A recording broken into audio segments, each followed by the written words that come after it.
Ang tagumpay ay hindi para sa mga taong hindi nadadapa. Ito ay para sa mga taong umubangon sa bawat pagkakadapa. Dahil ang bawat kabiguan at pagkakamali ay aral. At sa bawat paghihirap ay paghahanda. At sa bawat maliit na hakbang ay papalapit sa iyong mga pangarap.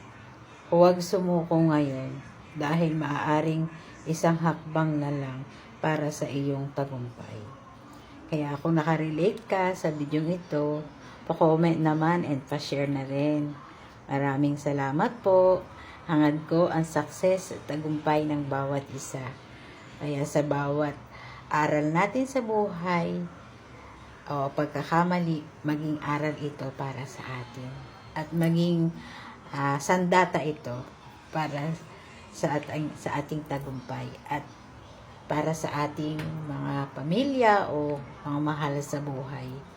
Dahil hindi naman tayo naririto sa mundong ito para mangarap para sa ating sarili, kundi nangangarap tayo para sa ating mga mahal sa buhay at pinaka-espesyal para sa ating buong pamilya, sa ating mga anak.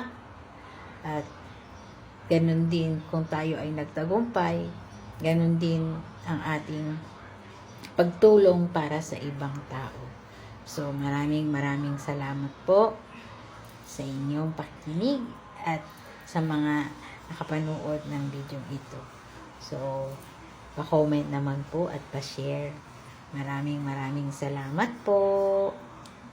God bless everyone.